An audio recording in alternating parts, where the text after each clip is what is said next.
আসসালামু আলাইকুম। আপনারা ইতিমধ্যে জেনেছেন ভারতের ফারাক্কাবাদ খুলে দেওয়ায় দেশের রাজশাহী, চাঁপাইনবাবগঞ্জ, পাবনা, সিরাজগঞ্জ, কুষ্টিয়া, রাজবাড়ী ও মানিকগঞ্জ সহ আশেপাশের জেলাগুলো প্লাবিত আশঙ্কা করা হচ্ছে বলে জানিয়েছেন নদ-নদী বিষয়ক গবেষণা প্রতিষ্ঠান রিভারউইন পিপলের পরিচালক এম আনোয়ার হোসেন। সোমবার ২৬ আগস্ট ফারাক্কাবাদ খুলে দেওয়ার বিষয়ে গণমাধ্যমে যে আশঙ্কার কথা জানান তিনি। এম আনোয়ার হোসেন বলেন, ফারাক্কা গেট খুলে দেওয়ায় খবরটি আমাদের জন্য বিপজ্জনক। এর ফলে দেশের রাজশাহী, চাঁপাইনবাবগঞ্জ, পাবনা, সিরাজগঞ্জ, কুষ্টিয়া ও মানিকগঞ্জ সহ আশেপাশের জেলাগুলো প্লাবিত হবে বলে আশঙ্কা করা যাচ্ছে। এদিকে সোমবার ফারাক্কাবাদ কর্তৃপক্ষ জানায়, প্রতিবেশী দুই রাজ্যের বন্যার জেরে পানির চাপ বেড়েছে। তবে স্বস্তির বিষয়, এখন নেপাল থেকে পাহাড়ি ঢল নামেনি। ফারাক্কাবাদ এলাকায় পানি বিপদসীমার ৭৭.৩৪ মিটার উপর দিয়ে বহিত থাকায় বাধ্য হয়ে গেট খুলতে হচ্ছে। সেক্ষেত্রে ফিডার ক্যানেলেও পানির পরিমাণ বাড়ানো হয়েছে।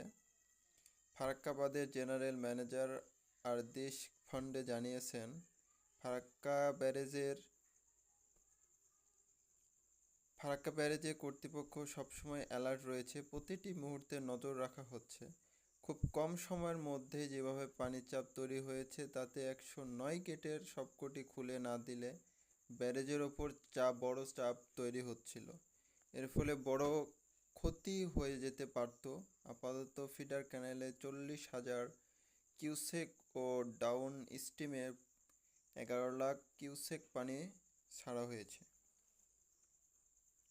এদিকে ভারী বর্ষণ ও ভারত থেকে নেমে আসা ঢল সৃষ্ট আকস্মিক বন্যায় দেশের দক্ষিণ পূর্বাঞ্চলীয় ১১ জেলায় মৃতের সংখ্যা বেড়ে দাঁড়িয়েছে ২৩ জনে। এসব জেলায় ক্ষতিগ্রস্ত হয়েছেন ২৭ লক্ষেরও বেশি মানুষ।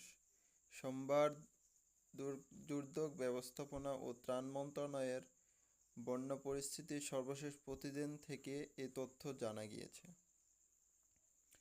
প্রতিবেদনে বলেন, বন্যা আক্রান্ত ১১টি জেলা ফেনী, কুমিল্লা, চট্টগ্রাম, খাগড়াছড়ি, নোয়াখালী, মৌলভীবাজার, হবিগঞ্জ, ব্রাহ্মণবাড়িয়া, সিলেট, লক্ষ্মীপুর ও কক্সবাজারের মোট ৭৪টি উপজেলায় প্রায় ১২,৩৮,০৪৮টি পরিবার পানিবন্দী হয়ে পড়েছেন। ক্ষতিগ্রস্ত লোকসংখ্যা ২৭,০১,২০৪ জন।